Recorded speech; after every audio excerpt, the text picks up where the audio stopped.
Welcome to Many Roads Traveled. I'm Tamara, and I guess I'll be your virtual tour guide. So, welcome to episode 10. In today's episode, we're going to be talking about Cairo.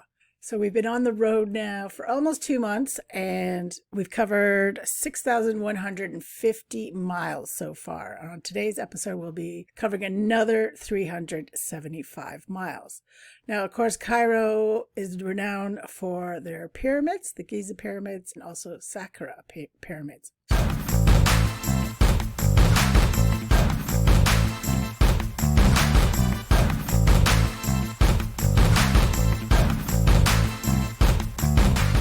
To this week's review.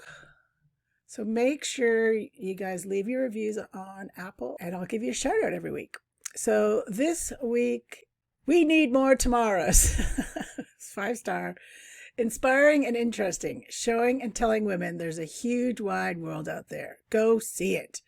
Don't be afraid. Loving this podcast. And that is coming from Lady Bex DJ in the house. Thank you so much. You rock. Okay, so let's get on the road.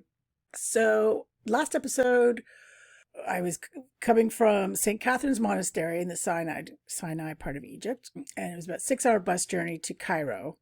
Now, if you didn't catch the last episode, we've been up since 3 in the morning to climb Mount Sinai, which is otherwise known as Mount Moses. So you might want to catch that episode. Or if this is your first episode, I'd recommend starting with episode 1 so you can come on the whole 30,000-mile journey from Paris to Cape Town back to Nairobi. And also remember, this is back in 1993, so no internet, mobile phones, Google Maps, and none of that. Good news is, now that we're finally in Africa, we finally have a guidebook, because we only have the one for Africa. So that's helpful, to say the least. Okay, so we got to Cairo that evening, and we just found a cheap hotel, which was probably in the guidebook. And I will tell you, whether it be back then but most of the places to stay or restaurants that Lonely Planet recommended, I would say 80% not great. And it tended to be the ones that they didn't recommend were good. So I don't know what happened, but I mean, no disrespect to Lonely Planet. They are great. But on this trip particularly, we used to do the opposite of what they said. Their maps were still awesome, and at least we could get a location of where cheap hotels were and things like that. So it was definitely a lot easier than the 2 months prior coming through Europe and the Middle East without any guidebook. Okay, so our first night in Cairo, found pretty much a crappy hotel. But we were so tired. Like I said, we've been up since 3 in the morning. So we just went to this restaurant called Falafels, recommended, which was okay. And it was the first time I ever had falafel, so that was good. But it was really expensive. So anyways, we just ended up crashing that night, exhausted. We decided to move hotels, and we found a really great place called Select Hotel. I'm not sure if it's still around. But it was the first time I'd stayed in dorms, so it was separated between girls and boys.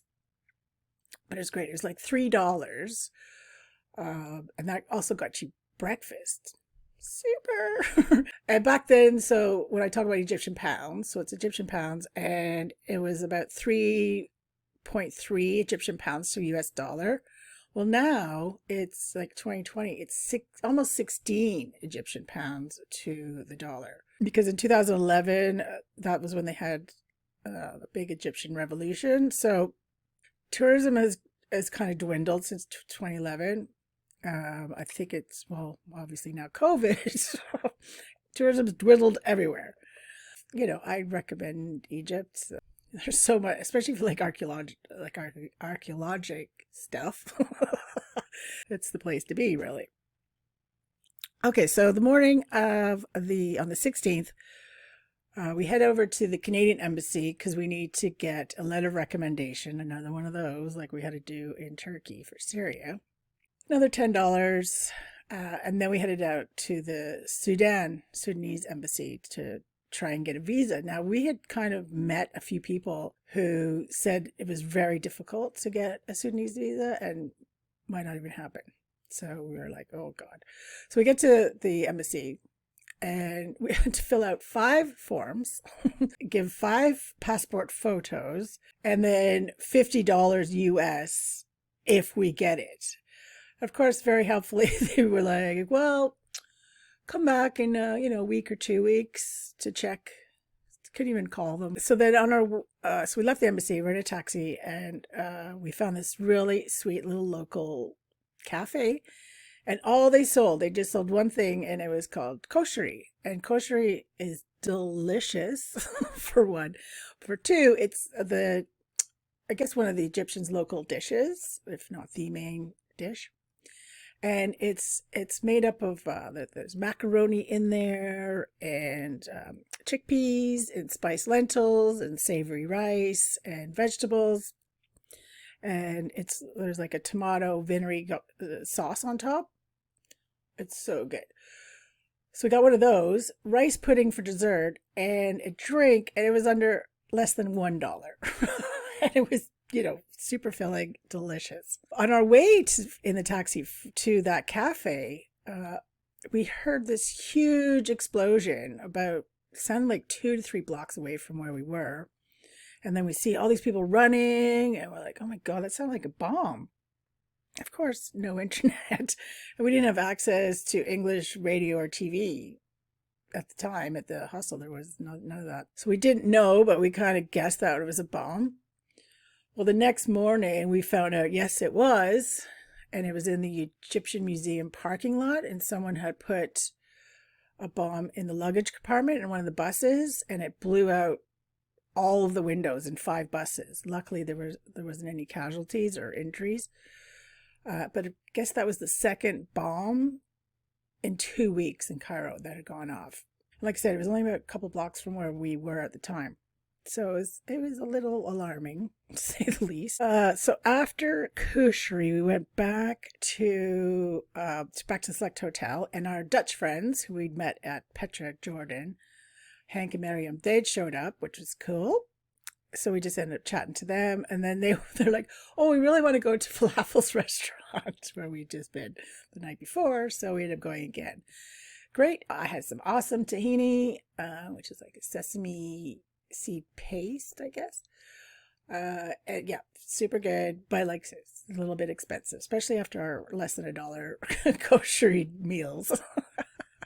They'd end up just crashing that night. So the 17th, which was our 2-month anniversary of hitting the road, we is my friend Casey, who I left with, and we traveled together for a few months before he bailed.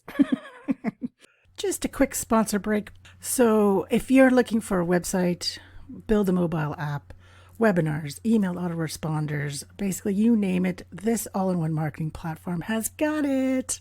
I've been using it myself for almost 4 years, and it rocks. And I managed to get you a sweet deal. So for just $1, which is also guaranteed, for 30 days, you can try it out for $1, basically. It's awesome. So get on over to manyroadstravel.com/website and check it out. Honestly, you're going to be blown away with the value you get. Okay, back to the show. So we decided, we heard that we could get, because I was 23, well, we were both 23 at the time, but we'd heard through the grapevine, and when there's a budget and save money traveling, I will find it. So I'll be sharing whatever little tips I find onto you how to save money. So we had been told that you could get a student card, like an international student card, from the Cairo University Hospital, because obviously we weren't students anymore. And because it's great in Egypt, because literally everything's half price if you have a student card.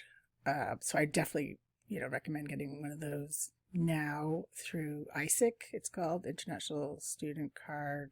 Yeah, so everything's 50%. I think that even included the trains as well. So me and Casey and the Dutch couple, we went to the hospital. But of course, we needed some money, so we left them there, and then Casey and I went to a bank. Now, on the way to find a bank, because remember, no ATMs, we met this local guy, Ali, and he seemed nice, and he took us to the bank. He's like, oh, this is the one that has the best exchanges, which seemed to be true. So we're chatting to him, and then he turned to Casey, like, I'm right there. turned to Casey and said, "Oh, are you two married?" And we're like, "No, no, no." Although I did say from that point on that we were. And I actually brought my great grandma's wedding ring, and I used to wear that. Not that it really mattered in Egypt, let me tell you. But at that point, we said no. And he's like, so Ali said to Casey, right in front of me, "Well, I will give you 1,000 camels and 1.5 kilos of bananas for her to be my wife." I'm like, hello, I'm right here. And no. Of course, Casey's like, "Sure, that sounds great." Then Ali invited us around. Because also we were in Egypt during Ramadan, which is the holiday, which is a month long, and they fast from, I think it's 4 or 5 in the morning till 6 p.m. at night. So at 6 p.m. night, they have their breakfast. So yeah, so Ali invited us to join him with his family for breakfast at 6 p.m. Now, after his proposal to me, I was a little bit dubious. We were both a bit suspicious what he wanted, right? But we're like, okay, well, give us the address and we might see you later. Okay, so we go back to the hotel, and our mate Duncan was there. He was an English guy we met in Nuweiba, Egypt. And then the Dutch couple were there. So the 5 of us, we told them about Ali's invitation. So the 5 of us ended up going to Ali's place to eat breakfast. And it was so crazy. And Cairo is huge. I mean, Cairo is it was founded in 969 AD. And there's over 20 million people that live in Cairo and the outskirts. So it's one of the biggest cities in the world. And it's, full on, noise and sights and colors and smells. And, it's a full on big city. So we get to his dad's shop. They had a little store. And they just, 6 p.m., everyone shutters their shops and throws out this mat on the sidewalk. And, the mother and sisters bring out the food, and you just sit communally and eat from, with your hands from the communal dishes of food. There was fool, which is really good. If it's done properly, it's delicious. It's like a bean dish. And then there's rice and salad and bread.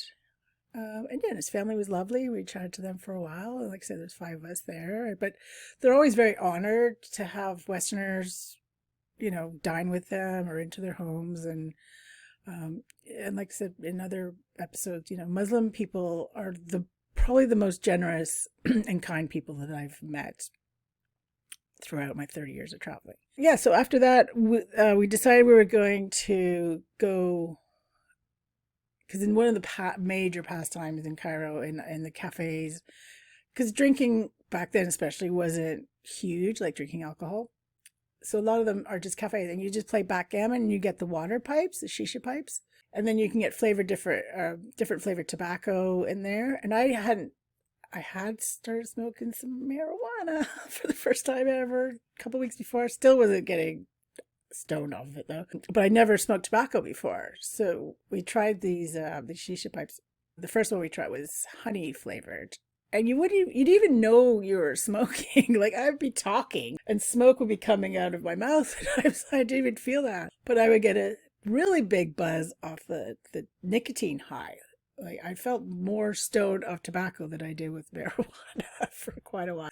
And then you just play backgammon, and it's great. And loads, endless cups of tea, and it's really, I dug that kind of vibe. So that was it. Oh, and we really wanted to call home because we found out about the bombs. So we had to wait up till about 12:30 at night for the time difference. Because the day before we had looked around to try and phone home, and we just we couldn't find anywhere. So the next night at midnight, we found somewhere we could buy a phone card.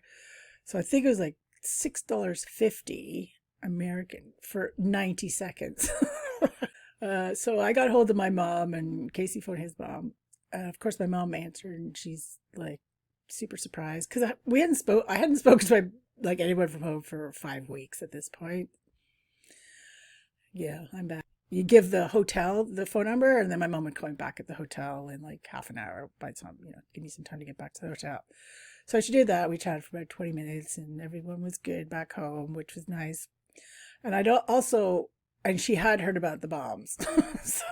But she didn't know where the hell we were in the world. So wasn't too worried because she didn't know we were in Cairo, but obviously worried because she didn't know where the hell we were. So anyways, but it was fine. And that day I had gone to the poste restante and had got a letter from her too.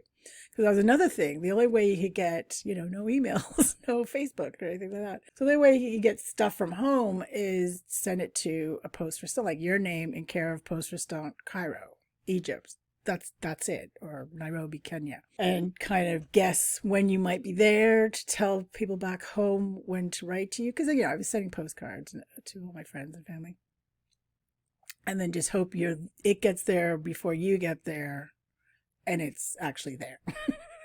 It was, but it was great getting letters, and I think that was the first post restante we had told people of Cairo.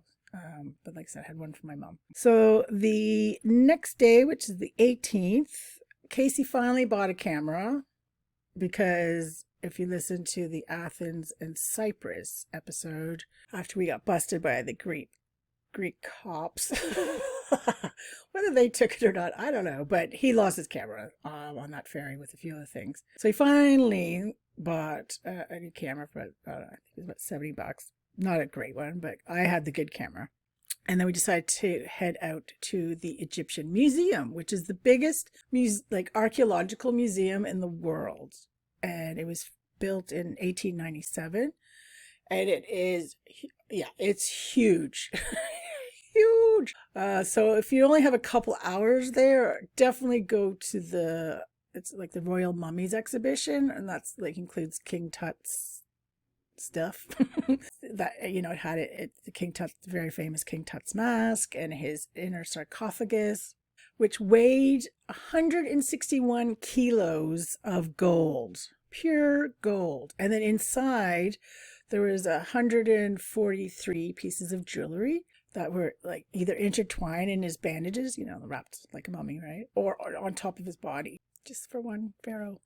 Definitely recommend that. And they also have pieces dating back. King Tut's 3,000 years old, but they also have pieces that dating back 4,500, 4,700 years old. Yeah, you have to go to the Egyptian Museum. And they're actually building a new one, which should have been open in 2020, but because of COVID and everything, so it'll probably be 2021. And they're building that. So that's called, for short, GEM. But it's the new Egyptian Museum. And that's going to be built right on the Giza Plateau. So right near the Giza Pyramids. Yeah, so there's over 100,000 pieces of Egyptian archaeology in the museum. You definitely have to go there. So after about a couple hours, we used our student card, so half price. Yeah, so then we went to we grabbed some more koshery for lunch, of course. You find those all over the place that just specialize in that, and that's pretty much all they sell. Maybe rice pudding for dessert or something like that. And salabs, you must try salabs as well. It's drink, delicious.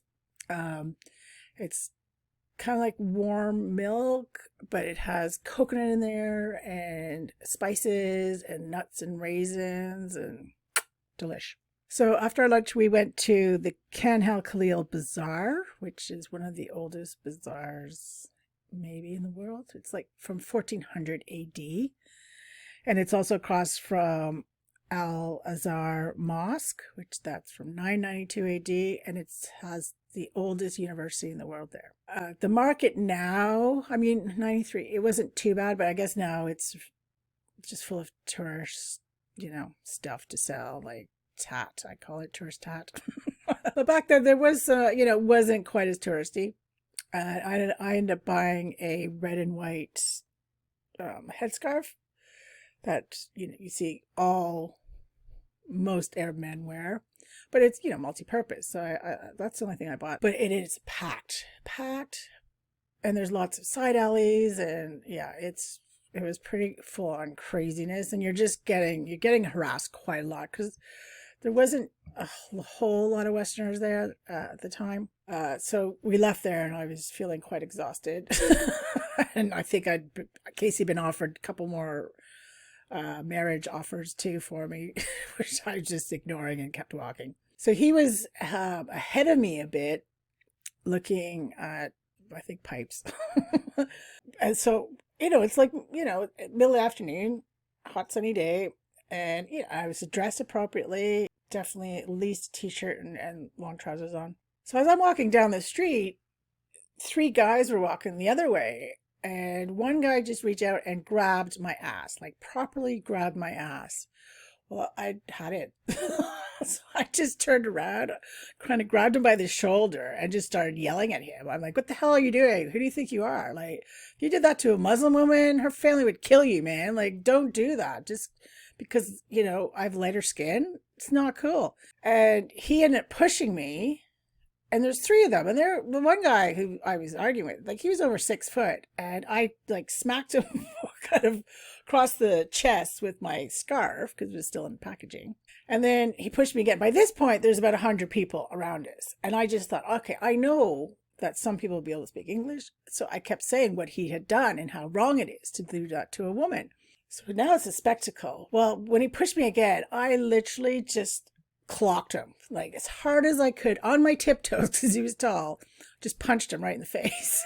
His head snapped back and he was pissed. And there's like three of them. Casey's oblivious completely. So I'm on my own. But now women are around and they start saying in Arabic what he's done. So now they're kind of having to go at him. And I just knew I got to get out of here before this escalates even more so. So I kind of, run ahead. Grab Kate. Casey's like, oh, what do you think about this? I'm like, Casey, we got to go now. Like, get in a taxi. Otherwise, they're going to kick your ass. He's like, what are you talking about? And I'm like, do you see all those people back there?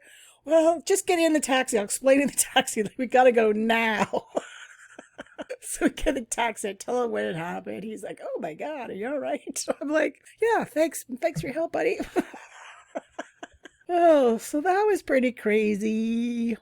But I do say that's the one drawback of Egypt. Even now, of all the countries I've been to, Egypt was the worst for like, sexual or women harassment by far. Even local women agree. So that's definitely a downside you have to be careful about. But if that does happen, yeah, make a scene. You might have to punch him in the face, but kick him in the balls. I don't care. Like, just make scenes so other people will hear about it, because it is. If he would have done that to a Muslim woman, it's not cool at all. No reason to be able to think you can do that to any woman from anywhere. Anyway, it's a little bit heated up.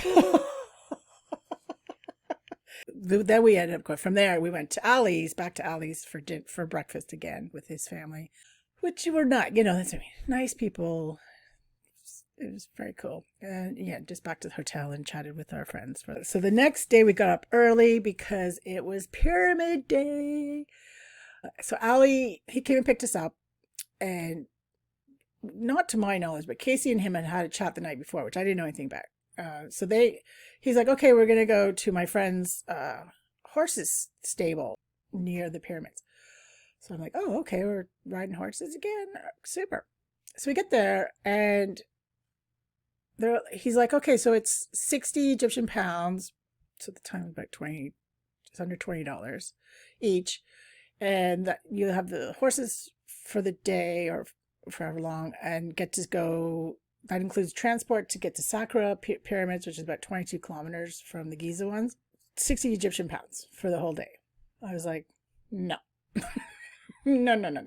I didn't know anything about this. So I negotiated 2 hours with the horses, transportation to Saqqara, and the entrance fees for both pyramids for 20 Egyptian pounds each. And he went for it.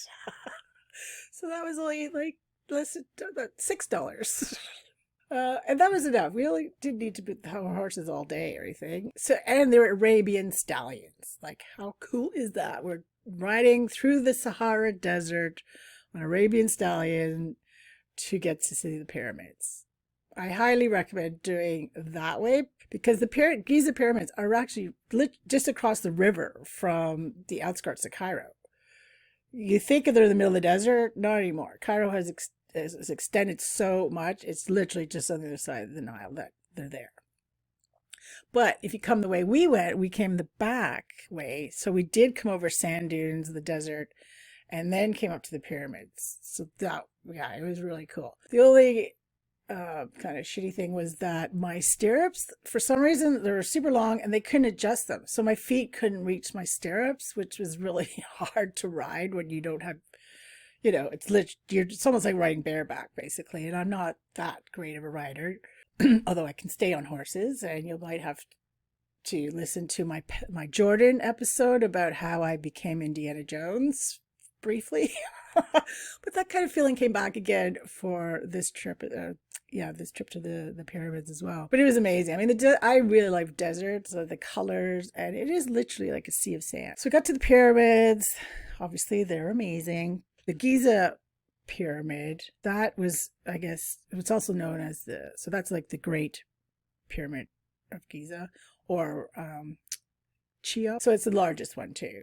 And that, I guess, was built in 2550 BC, and it's 481 feet high.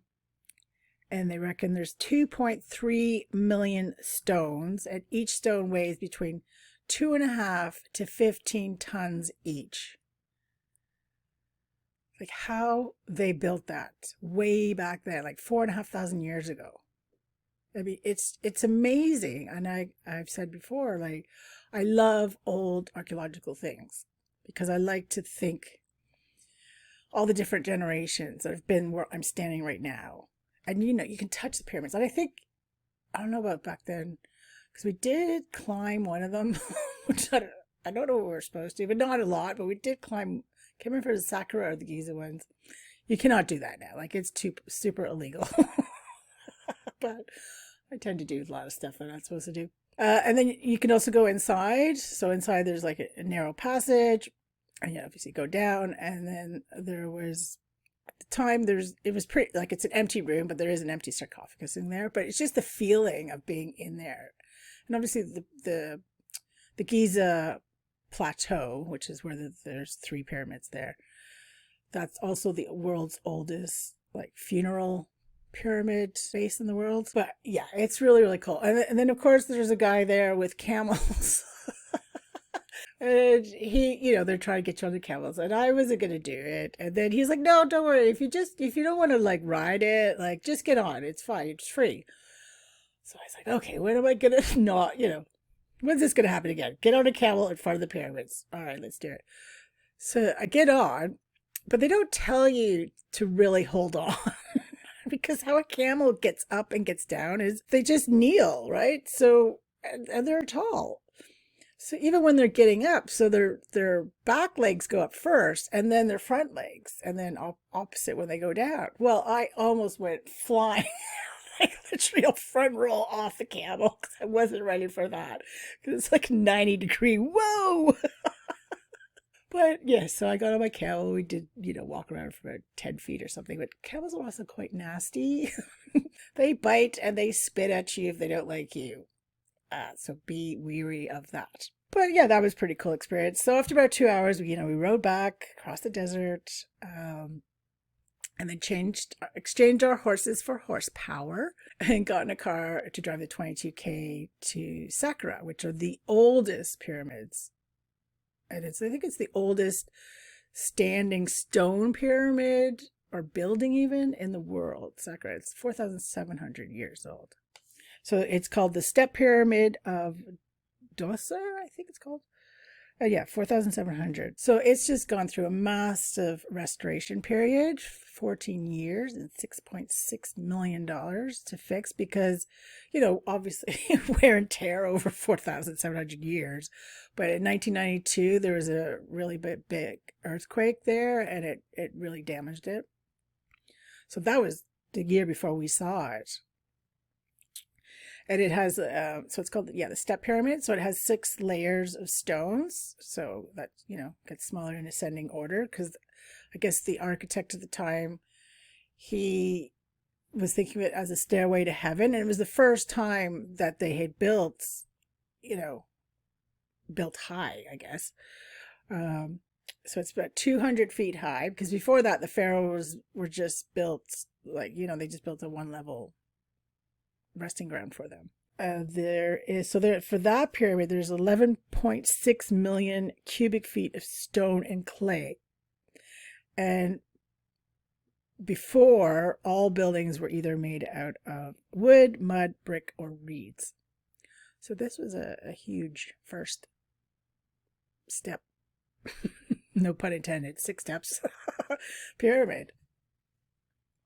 And then I guess in 1926, Jean-Philippe Laver, he excavated it, and then he also built a museum, which is still standing. And then you can go inside the Saqqara pyramids, and so inside, like, there's hieroglyphics, and they go really down.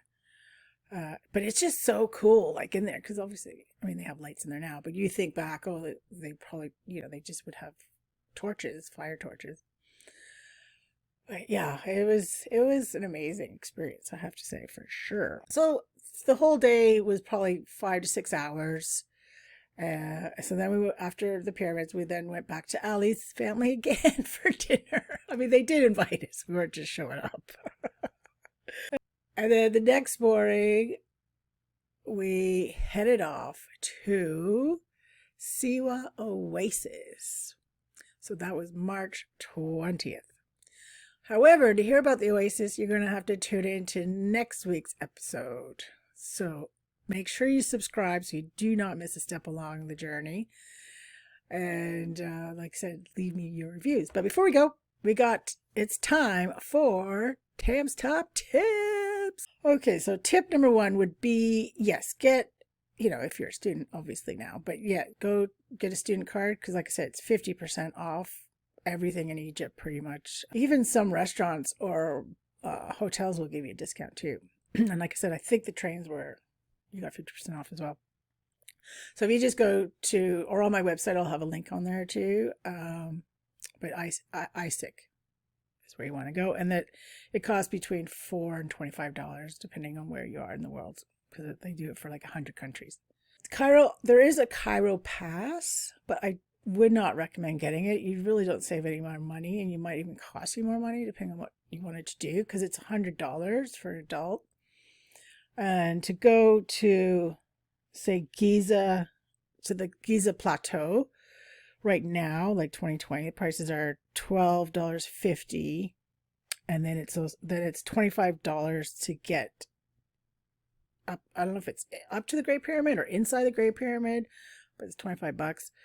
And then it's an extra $6.25 to go see the other 2 pyramids and go inside. But what I would recommend is getting the combo ticket, because that's about $37, and that gets you all of it, like what I just said. Plus, you also gets you to go inside the Solar Boat Museum, which they've put together over the last I don't know, 20, 30 years. Because I guess when the pharaohs died, that the local people would build a boat and bury that boat for the pharaoh to get to the promised land on their boat.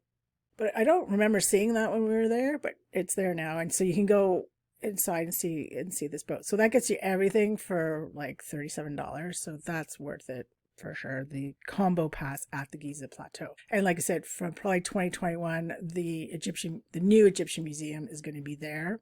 So they'll probably include that in the combo pass. So it might be a little bit more at the time. But right now, for the Egyptian Museum, it's $12.50. Remember, it's half price for students. And then for the Saqqara, and I'd say you'd need at least 2 hours. And definitely, if you're going to just see one thing, because it's huge, you can spend days there. Go to the Mummy King Tut exhibition. Okay, so and then for tip 3, for the Saqqara pyramids, which I recommend, because it's 22 kilometers. And then to get in there is $11.25. But if you want bring your camera, it's an extra like $20. We just snuck our camera in a lot of places. It's a little tip. Don't know how kosher that is, but hey ho. And then if you wanted to rent a driver, like hire a driver, it'll be between $30 and $40. Or there's tours you can do that. You could do what we did the whole day on a tour. It'll probably cost you more than what we paid. I thought I struck a very good bargain deal on that one. Probably get a day tours, I don't know, between $50 and $100 a day. I'll put some links on the website. depending on when you're listening to this, I'm still working on the website. I'm redoing the whole thing, so that's coming. Don't worry. And then my tip for solo female travelers is when I was thinking about the harassment, they now have an app. Like, that is how bad it is. And like the Egyptian women got this app together, and it's called, I think it's called Harass Me or Harass Map. So you can, I don't know, I guess notify, like, say what's happened to you, and policeman investigator or something like that. But have a look at it. I think, yeah, it's either Harass Me or Harass Map. But like I said, just stand up for yourself. Don't take any crap, and you'll be okay. I ended up being in Egypt for 5 weeks, so I did throw a few punches. I have to say. But just like I said, you don't have to punch, but make a scene, because they know that they're out of order. They're not supposed to do that. So. Okay, well, I think that is a wrap for this episode. It's a bit longer than normal, but I hope you enjoyed Cairo, and we'll see you next Thursday we're going to an oasis, man. So please make sure you subscribe, and if you like the video, comment, like, subscribe below. Any questions you have about traveling or solo female traveling or Cairo. Thank you so much for listening, and until next time, safe travels, one road at a time.